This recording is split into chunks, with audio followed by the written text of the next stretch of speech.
Fala pessoal, então vamos começar a nossa aula 2 do módulo de geometria plana. Hoje a gente vai falar sobre polígonos, certo? Começar a falar sobre polígonos. Começar pela definição. Professor, o que é um polígono, pelo amor de Deus?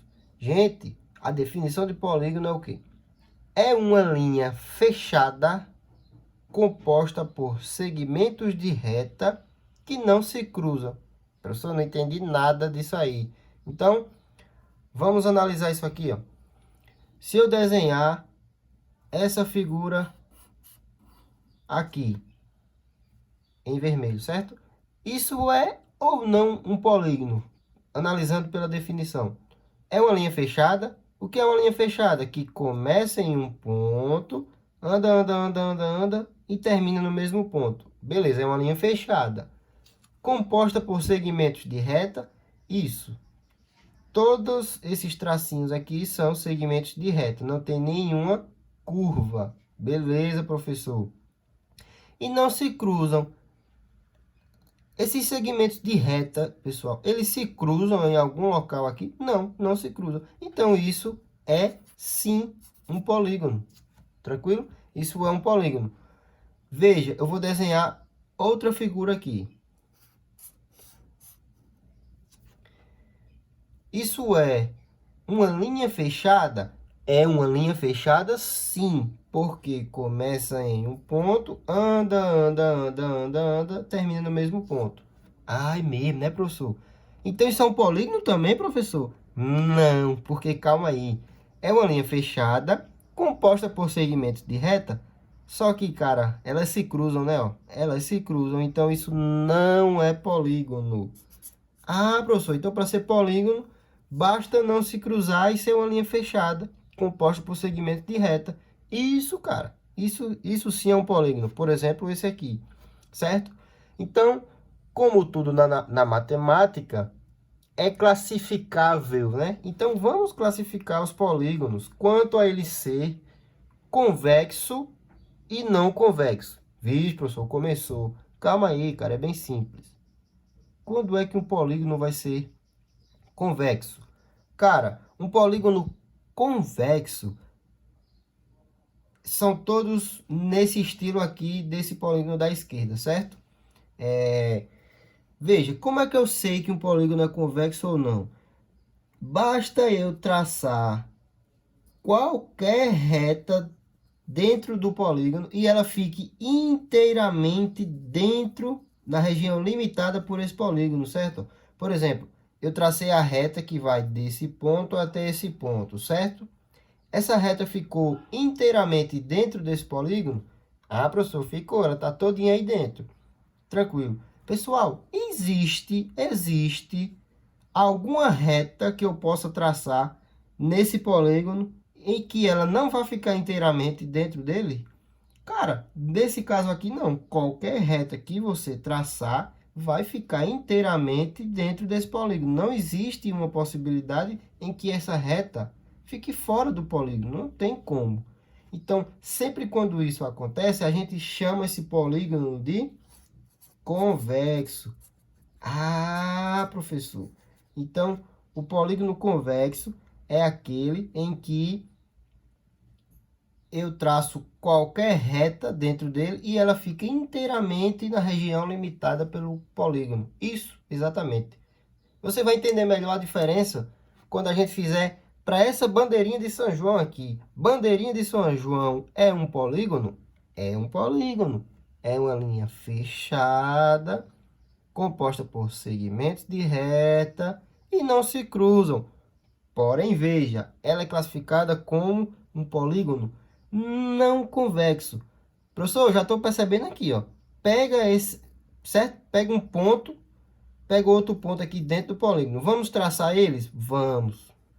Eita, professor, furou as linhas, né? Furou as linhas do polígono, ou seja, saiu um pedaço aqui, ó. Então, não ficou inteiramente dentro do polígono. Então, sempre que isso acontece, a gente diz que é um polígono não convexo. Ah, professor, é só essa besteira aí? É sim, cara. É muito simples. Tranquilo? Então, ó, a gente já viu que é um polígono. Isso é um polígono, isso não é um polígono. E classificar quanto a ele ser convexo e não convexo. Tranquilo? Tranquilo, professor. O que é que tem mais para ver de polígono? Vamos ver a nomenclatura dos polígonos. Cara, a nomenclatura dos polígonos vai de acordo com a quantidade de lados que ele tem. Por exemplo, se um polígono tiver 3 lados, ele vai se chamar triângulo. É o famoso triângulo. Ah, professor, é mesmo, né? É. Se ele tiver 4 lados, ele vai se chamar quadrado? Não, galera, ele vai se chamar quadrilátero. Quadrilátero. Professor, e por que não é quadrado? Porque, veja, a gente vai ver mais na frente que o polígono que tem 4 lados podem ser vários. O quadrado, o retângulo, o trapézio, o losango, todos eles são quadriláteros, certo? Tem 4 lados, não é só o quadrado. Ah, professor, desculpa aí, então é isso mesmo, tá certo. Então, vamos lá. Aí, gente, quando o polígono tem a partir de 5 lados,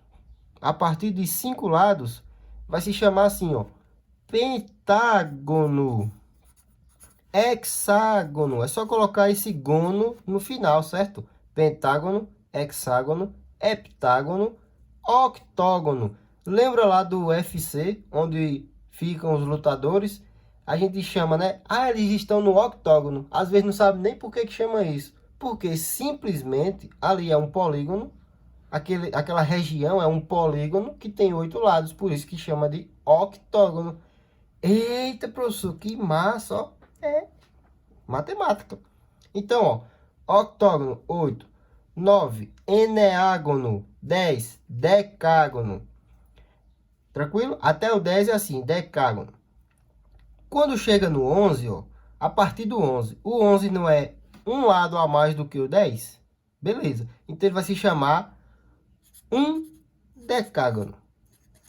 Eita, professor, que nome feio é esse? É o nome que tem. Um decágono. 12, dodecágono. 15, pentadecágono. E assim vai. Quando chegar em 20, chama-se de icoságono. Muito dificilmente vai pegar um caso em que tenha 20 lados, certo? Então, tranquilo, professor. Aprendi a nomear os polígonos. Então, tá. Então, vamos ver um outro assunto aqui. Galera, polígonos regulares, né? A gente classificou os polígonos quanto a ele ser convexo e não convexo. Agora vamos classificar quanto a ele ser regular ou irregular, tranquilo? Como é essa história, professor? Gente, um polígono ele vai ser regular quando ele for convexo e ainda mais ele tiver todos os lados e ângulos iguais. Então, vamos repetir, professor, que eu não entendi nada. Polígono regular é aquele que é convexo, ou seja, esse estilo aqui, né, ó, se eu traçar qualquer reta, vai ficar inteiramente dentro do polígono. Todos os polígonos convexos que têm todos os lados e ângulos iguais é chamado polígono regular. Por exemplo, o triângulo equilátero, né? O triângulo que tem todos os lados iguais, correto? Ele também vai ter todos os ângulos iguais. Então, ele é chamado polígono regular. Nesse caso aqui, ó, vamos nomear, tem quantos lados aqui? 1, 2, 3, 4, 5, 6. Hexágono regular, porque tem todos os lados com a mesma medida e os ângulos, logicamente, também com a mesma medida. Então, ele é chamado hexágono regular. E assim vai para todos os demais polígonos. Tranquilo? Vamos agora começar a estudar um pouquinho aqui de triângulos, pessoal. Triângulos é essa figurinha aqui famosa na matemática, né? Tem 3 lados, é um polígono de 3 lados e 3 ângulos, logicamente. Então, vamos começar classificando os triângulos. A gente classifica os triângulos de duas formas, quanto aos ângulos e quanto aos lados. Quanto aos ângulos, os triângulos podem ser acutângulo, retângulo e obtusângulo. Professor, que nome feio é esse, hein? Acutângulo é quando todos os ângulos são agudos. Lembra do ângulo agudo? Menor que 90 graus? Os ângulos, o triângulo acutângulo tem todos os ângulos menores que 90 graus. Todos os ângulos agudos. Ah, por isso que o nome é acutângulo. É claro que é. O triângulo retângulo, que esse é muito bonito, ele tem um ângulo reto. Por exemplo, esse aqui, ó. Professor, isso é um triângulo? É, tem 3 lados. Por que é um triângulo retângulo? Porque tem um ângulo reto aqui, ó. Esse triângulo é muito bonito, tem muito estudo sobre ele. Ah, professor, entendi. E o obtusângulo é quando tem um ângulo obtuso. Por exemplo, esse aqui, ó. Finge que esse ângulo é obtuso, certo? Não ficou parecendo muito, não. Mas finge que esse ângulo é um ângulo obtuso. Um ângulo maior do que 90 graus, certo? Tranquilo? Se tiver um ângulo maior que 90 graus, é um triângulo obtusângulo. Show de bola. E como é que eu classifico, professor, quanto aos lados? Gente, se um triângulo tiver os 3 lados com a mesma medida, os 3 lados iguais, ele vai se chamar equilátero. Se ele tiver 2 lados iguais, vai se chamar isósceles. E se tiver os 3 lados diferentes, vai se chamar escaleno. Ah, muito fácil, professor. Entendi. Show de bola. Vamos ver agora a tal da condição de existência de um triângulo. Como é que funciona essa história aí, professor? Condição de existência de um triângulo. Veja, isso está relacionado à medida dos lados do triângulo, certo? Perceba o seguinte. Qual é o maior lado? É o 4, né? Agora, esse maior lado, ele vai ter que ser necessariamente menor do que a soma dos outros dois. Como assim, professor? O maior lado é 4, né? Beleza. 4. Ele tem que ser menor do que a soma dos outros dois. 2 mais 2,5. 4,5, né? Se eu somar os outros dois. Isso é verdade? Isso é verdade. Então, esse triângulo, ele existe realmente. Ok? Caso isso fosse mentira, por exemplo, se esse lado aqui valesse 2 centímetros, se esse lado aqui valesse 2 centímetros, isso aqui seria mentira. Essa condição de existência aqui não era satisfeita. Por exemplo, 2 mais 2, 4. 4 não é menor, tem que ser menor, pessoal. O maior lado do triângulo tem que ser menor necessariamente, do que a soma dos outros dois. Se isso for verdade, esse triângulo existe. Vamos ver esse outro caso aqui, ó. Professor, o maior lado aí é 7,5, né? Isso, o maior lado é 7,5. Soma os outros dois para ver se isso é verdade. 7 mais 4, 11. Então, claro que 7,5 é menor do que 11. Então, esse triângulo aqui, ele existe. Entendeu aí a questão da condição de existência de um triângulo? Só repetindo para a gente encerrar essa parte. O maior lado tem que ser menor necessariamente do que a soma dos outros dois lados. Se isso acontecer, esse triângulo existe sem mais nem menos. Agora vamos comentar sobre a soma dos ângulos internos de um triângulo, certo?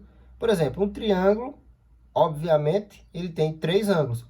Se é triângulo, professor, claro que ele vai ter 3 ângulos. Isso mesmo. Então, quando eu somar para qualquer triângulo, certo, pessoal? Seja isósceles, equilátero, escaleno, grande, pequeno, feio, bonito, qualquer triângulo, se você somar os 3 ângulos dele, certo? Nesse caso aqui tem um ângulo alfa, o beta e o gama. Se você somar, vai dar quanto essa soma para qualquer triângulo? Professor, a gente já sabe que é 180. Mas veja, cara, que coisa interessante.